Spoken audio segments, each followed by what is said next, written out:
786 Music.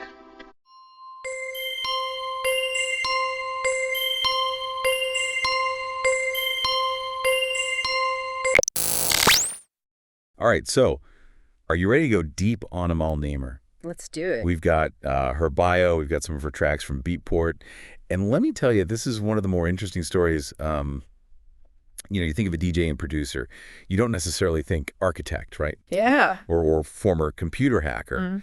And yet, that's exactly what we have with Amal Nemer, this rising star in Miami electronic music scene. Yeah, that's quite a combination. You don't see that very often. Not very often at all. And it makes you really wonder how those different backgrounds, architecture, computer hacking, how that translates to her music. Yeah, we're going to be able to hear those influences. So let's start with just the basics here. She was born in Venezuela, has Lebanese heritage, but chose Miami to launch her music career back in 2021.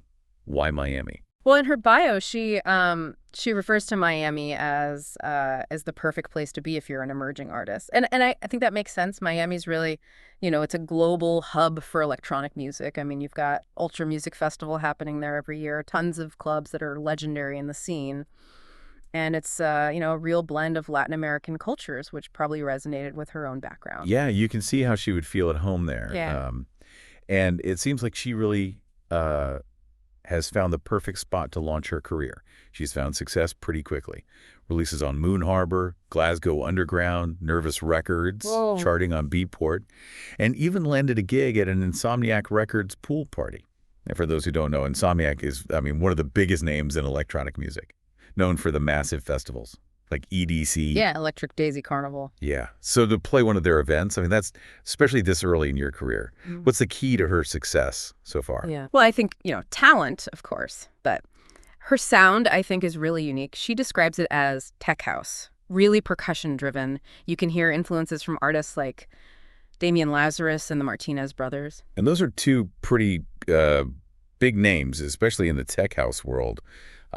Speaking of that, we've actually got a clip here from her track, Desired. Let's give it a listen, see if we can hear what we're talking about here. So what stands out to you? Does the music match up with what she described? Absolutely. That driving percussion is, it's right up front, very prominent in the mix, and there's that dark, that kind of hypnotic vibe that Damian Lazarus is so well known for, but then it's got that raw energy that the Martinez Brothers bring, especially in that bass line. One thing I find interesting is the hi-hats. They're so crisp and syncopated, it really adds a layer of complexity to the rhythm. It's a very classic tech house element, but she really does it in a way that feels fresh. It's interesting, too, because, she talks about how her background in architecture and computer hacking influences her music production. Like, that's a sentence I never thought I would say. She says that she sees song structure visually, almost like a building's design. And her approach to Ableton Live is very fast-paced. She said it's like a game that she's trying to solve. What do you make of that? It's fascinating. When you think about it, architecture really is about creating structures, working with layers, having this vision for how all of the pieces fit together. In a way, that's not that different from producing a track, right? Yeah. You have all these different elements, the drums, the bass line, the melodies, the vocals, if there are vocals, and you have to arrange them in a way that creates a cohesive whole, something that's compelling to listen to. It all has to fit. And then what about the hacking background? Does that come through at all? I think so, yeah. Hacking, it often involves thinking outside the box, finding these really creative solutions to complex problems, and working quickly under pressure, right? You don't always have a lot of time. And those are skills that definitely translate to music production, I think. You're constantly experimenting with sounds, you're troubleshooting technical issues, you're trying to meet deadlines. Yeah, it's a lot of problem solving on the fly. It's interesting. I want to listen to her music now with that architectural lens. Can you actually hear those building blocks coming together? I think you can, if you pay attention to how she builds and releases tension.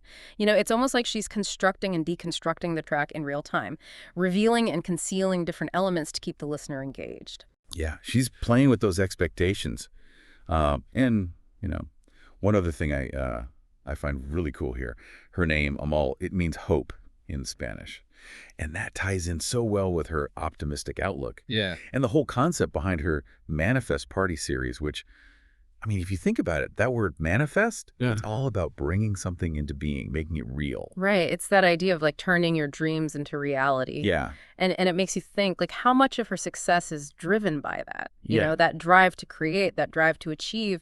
It's almost like it's embedded in her name itself. It's powerful stuff, man. So we've covered a lot of ground here. Amal Nemer, incredibly diverse background. We've got this rapid rise in the Miami music scene, a very unique tech house sound, and this fascinating way that she's blending all these seemingly different skills into like one singular artistic vision. Absolutely. And the story's still unfolding, you know. I mean, as she goes forward, do you think her music is going to lean more towards that structured architectural side, or is it going to be more of that unpredictable hacker-like approach? And, you know, how might those different approaches impact her place in this ever-evolving electronic music landscape? That's the big question. Yeah, something to think about as you listen to more of her music. Pay attention to how she constructs those tracks, how she plays with those different elements. It'll be very interesting to see where she goes from here.